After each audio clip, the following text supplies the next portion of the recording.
Olá, vamos em frente então com o nosso trabalho sobre técnicas de comunicação e negociação.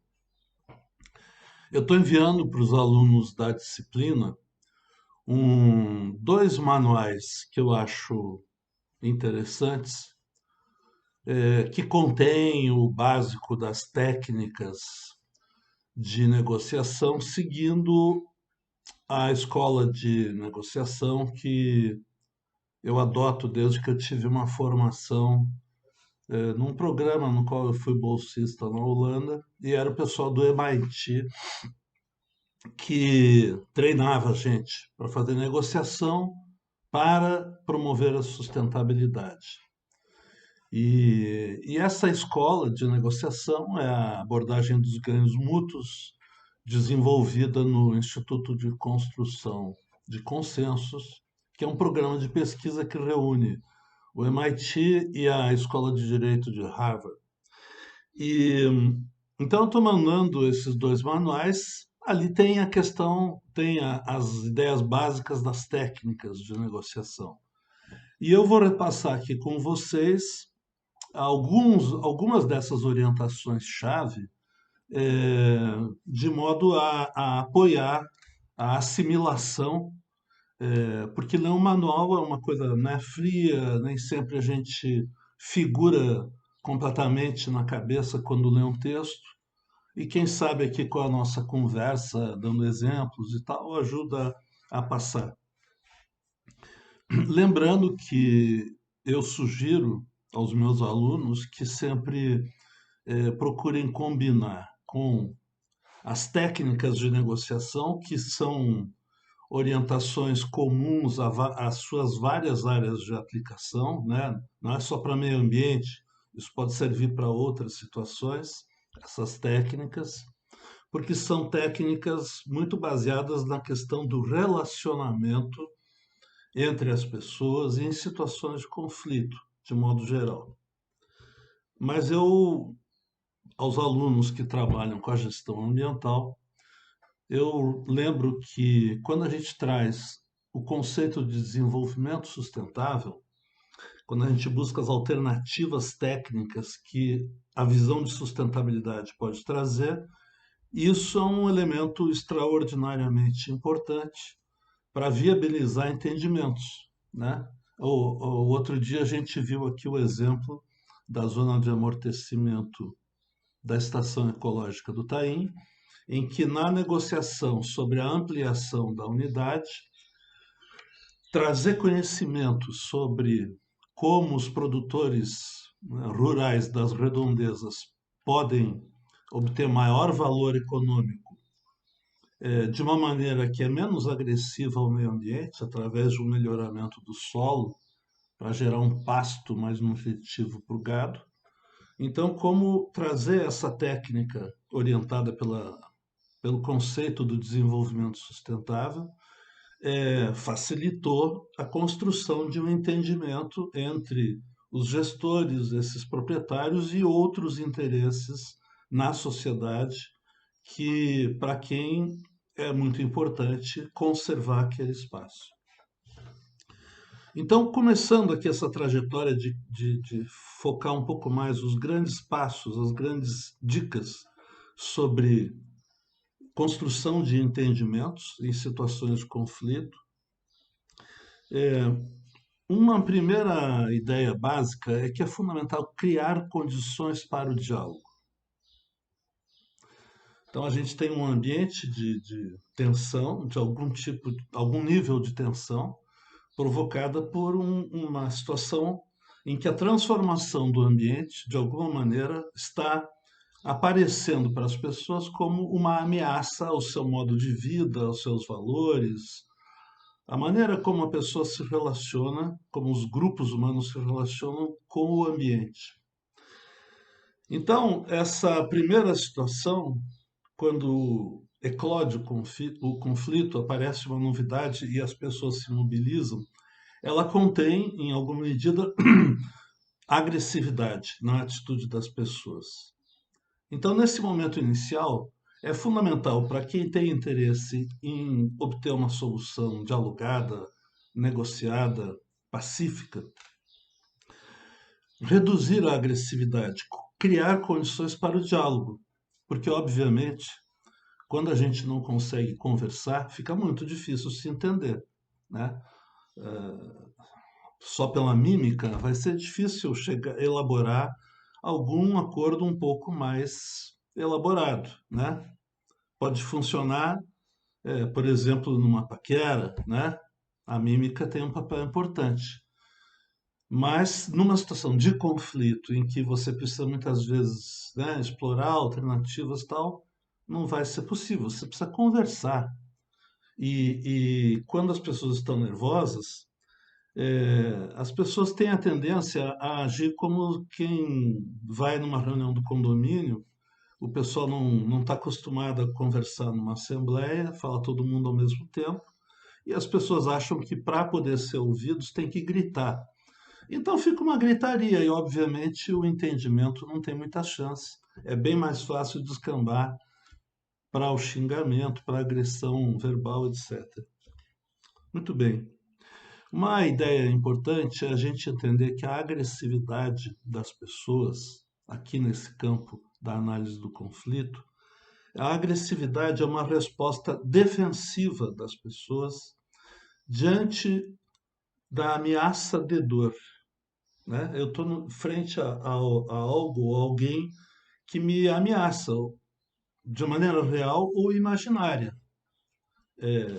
Por exemplo, quando a gente encontra um bicho selvagem, se sente ameaçado. E talvez o bicho também se sinta ameaçado pela gente, né? Uma ursa com seu filhote, uma mulher com seu filho se encontram numa floresta de um país onde tem urso. As duas se encaram vendo uma na outra uma ameaça para si e para sua cria e se tornam agressivas para defender, né, a sua cria, seu filho. Então, procedimentos para reduzir a agressividade e criar condições para uma conversa. Um primeiro aspecto fundamental é a questão do acesso à informação. O acesso à informação, garantir que as pessoas tenham acesso à mesma informação, compartilhar o exame dos fatos. Essa é a ideia. Quer dizer, o que eu estou enxergando sobre o que está acontecendo precisa ser, se não a mesma coisa, pelo menos muito parecido com o que você está enxergando, com o que você sabe, né? Então, o primeiro passo fundamental é trazer as informações, deixar que todos saibam todas as coisas sobre aquilo que é o foco da atenção, da mobilização de interesses, do conflito, né? Porque, em geral, as pessoas sabem partes da verdade, sabem uma parte, conhecem o processo como um todo através de um pedaço do processo que atinge a pessoa e às vezes atinge de uma maneira negativa, né?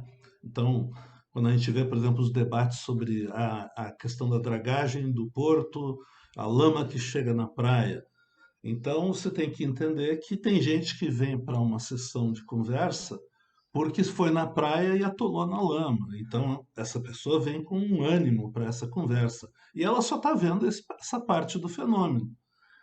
Ela não sabe e não enxerga o processo do mesmo jeito, por exemplo, que alguém que trabalha com transportes no porto, que sabe que tem um assoreamento constante por problemas que acontecem em outras regiões, que chega muita lama, que o navio começa a encostar no fundo, que precisa dragar, que isso é um fenômeno complexo, é uma obra de engenharia, etc, etc, etc, né? Então, as pessoas se encontram para conversar achando que vão falar da mesma coisa. Vão falar da mesma coisa. Mas cada uma está falando de uma coisa diferente e está enxergando um fenômeno diferente. Então, Uma primeira etapa fundamental é compartilhar o exame dos fatos. O que é que está acontecendo? Né? E caracterizar, permitir que todos enxerguem, acessem as informações sobre os fatos, né? De uma maneira comum. Isso, além de tudo, é uma coisa muito democrática, é básico da democracia. Quer dizer, senão você tem mais informação que o outro, né? E isso dá uma. Obviamente, quem tem mais informação tem mais poder para lidar com a situação, porque tem mais repertório. E não é bom criar uma situação em que esse poder da informação seja desigual. Além de tudo, não cria bons relacionamentos. Se um dia alguém sabe que eu estava trabalhando numa situação de interesse comum, que eu tinha mais informação que o outro, portanto, eu tinha mais poder que o outro, essa pessoa vai entender que talvez eu a esteja manipulando. E dessa maneira ela vai perder confiança nas nossas conversações. Se eu quero criar entendimentos com a pessoa, eu preciso criar uma relação de confiança. Então eu devo respeitar o outro, não passar a impressão que eu estou tentando manipular o outro. Então aqui é uma dimensão fundamental da relação entre negociação e comunicação, né? A gente deve fazer uma comunicação verdadeira com os outros quando pretende construir entendimento, né? Falar a verdade. Mas o que é falar a verdade? É dizer tudo o que vem na cabeça? Não gostei do seu vestido. Ah, você está muito barrigudo. Não é essa a ideia, né? Falar a verdade basicamente é o que eu faço, eu falo. O que eu falo, eu faço. Porque na sociedade as pessoas não apenas ouvem as palavras do outro, ou leem uma mensagem, ou assistem um boletim na televisão, né? Ou na rede social recebem uma mensagem, né? Ah, a autoridade X está dizendo que gosta muito de você, respeita muito você, cuida muito de você, desde que você era pequenininho, até antes de você nascer. Bom, mas eu estou vendo no dia a dia como é que as coisas são. E aí eu começo a criar, inclusive, um parâmetro crítico sobre a fala que vem do outro, né? Então, se a linguagem corporal me diz uma coisa muito diferente daquilo que é falado, as palavras do outro vão, né? Eu começo a ver com mais reserva, né? Não cria confiança, não é bom para dialogar e se entender. Essa é uma mudança importante de uma visão tradicional que acha que a gente não fala tudo, não dá arma para o inimigo, não entrega o jogo. Mas isso é uma visão de lidar com o conflito que muitas vezes leva quem adota essa estratégia a um fracasso no relacionamento, né? Porque você pode enganar as pessoas por um tempo e tal, né? Mas com o tempo as pessoas aprendem. Então, você trazendo, compartilhando as informações, você pode construir a visão, uma visão conjunta sobre o problema que a gente precisa enfrentar. Aqui tem um outro ponto agora, uma outra recomendação dessas recomendações chaves, né? Para sublinhar, colocar em cor diferente, lembrar, fixar isso. A gente tem que fugir da discussão das posições. A posição é aquilo que cada um traz para a mesa de debate, né?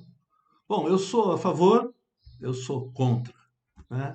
Eu quero abrir o empreendimento, eu quero fechar, eu quero fazer a obra, eu quero parar a obra, coisas desse tipo, né? Isso é a posição, é o que eu estou propondo, né?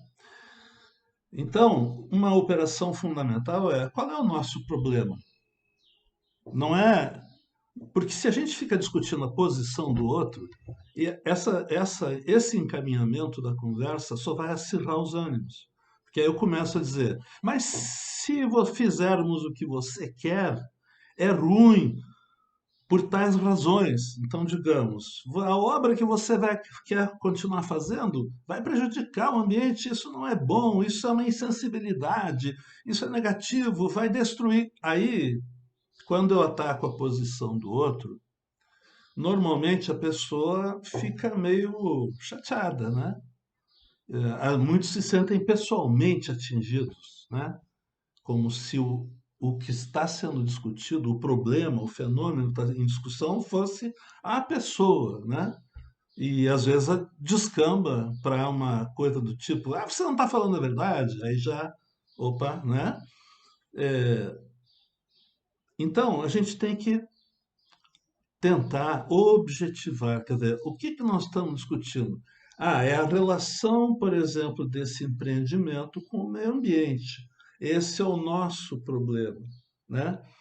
Porque aí nós vamos começamos a trazer a discussão para um campo prático, porque são questões práticas objetivas que a gente tem que discutir e equacionar, né? E vai reduzindo o risco de colocar em discussão os valores das pessoas. Porque quando eu começo a discutir, por exemplo, defender a natureza, imediatamente essa discussão mobiliza os meus valores pessoais, né?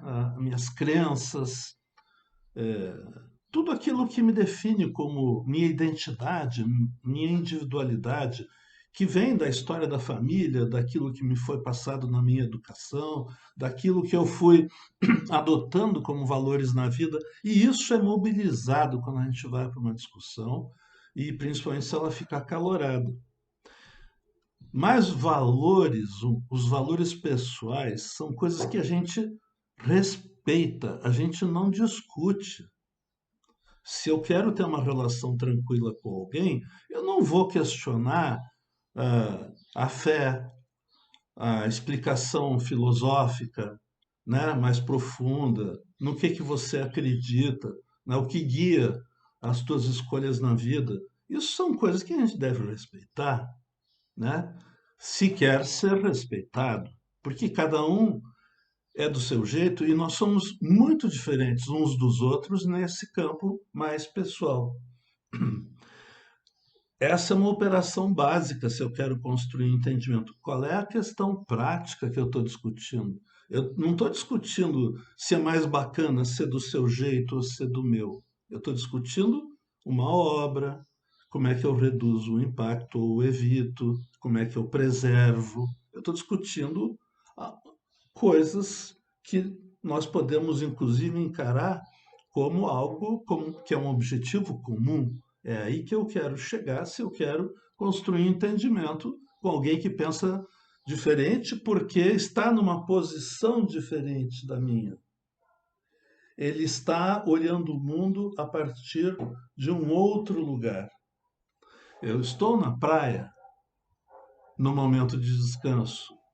O outro está no navio no momento de trabalho. Ele ganha a vida, sim. Então, cada um vê o mundo e vê os recursos comuns a partir dessa posição, desse ponto de vista, né? O ponto de onde se olha para os fatos que estão acontecendo. Uma coisa muito importante para encerrar esse tópico inicial, a ideia de que você precisa, então, compartilhar as informações e construir a visão básica, pelo menos, de um problema que a gente está enfrentando e deslocar o foco da discussão, das posições, um falando da posição do outro mal, porque ela é diferente da sua, e falando bem da sua. Então, cada um defende a sua e isso só vai acirrar o clima de antagonismo. né? Não, vamos discutir o problema que nós temos, que é o que nos está provocando essa desavença, né? E ao fazer isso, a gente desloca a discussão dos valores, daquilo que é muito caro para cada um, daquilo que é profundo e que é muito diferente, tende a ser ainda mais diferente entre os vários grupos e as várias pessoas, né, do que o posicionamento sobre um problema, até porque esse problema, com o auxílio da visão do desenvolvimento sustentável para os conflitos socioambientais, eu vou poder reequacionar os fatores da situação que está provocando, então, essa, essas várias posições, esse choque de interesses. Então, vamos ficando por aqui. A gente depois vai para a discussão, fixar mais a ideia da diferença entre posições e interesses, né? A pessoa vem defender uma posição. É fundamental que a gente possa perguntar: mas por que você tem interesse nesse resultado que você está propondo? Qual é o seu interesse? Qual é a sua necessidade? Mas a gente fala mais disso na próxima. Até lá, um abraço.